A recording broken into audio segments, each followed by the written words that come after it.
Courtoise Radio, conseil d'expert.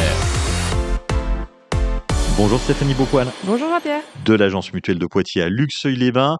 En cas de sinistre, il y a souvent le recours à un expert et c'est toujours un peu flou. C'est l'expert de l'assurance? Est-ce qu'il est un parti pris pour quelqu'un? Comment ça fonctionne? Lorsqu'un sinistre survient, l'un des premiers intervenants dont on entend parler, c'est l'expert. Son rôle est central pour que le dossier soit traité de façon juste, claire et cohérente. Les experts sont des cabinets indépendants. Ils travaillent pour plusieurs compagnies d'assurance et en général, nous ne les connaissons pas personnellement. Nous les missionnons lorsqu'un dossier le nécessite.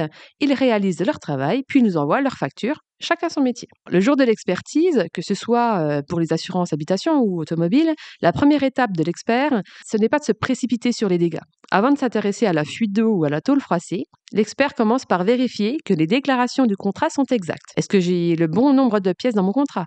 La surface des dépendances que j'ai déclarée, est-ce qu'elle est bonne? La présence d'un insert? Les panneaux photovoltaïques?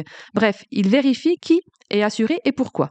Et il vérifie surtout que le contrat correspond bien à la réalité. Ce n'est qu'ensuite, après analyse, qu'il va se pencher sur les dégâts du sinistre. Il détermine la cause des dommages et en chiffre le coût avec précision. Son rôle, c'est de donner le bon prix et le juste prix, ni plus ni moins, pour permettre une remise en état conforme aux garanties du contrat. Il faut voir un peu l'expert comme celui qui remet les choses à plat, calmement, quand tout le monde a la tête dans le stress du sinistre. Est-ce qu'on doit obligatoirement faire passer l'expert? Alors non, nous ne faisons pas appel à un expert dans tous les cas. Pour les petits sinistres simples à chiffrer, inutile de mobiliser toute une expertise quand la solution elle est évidente.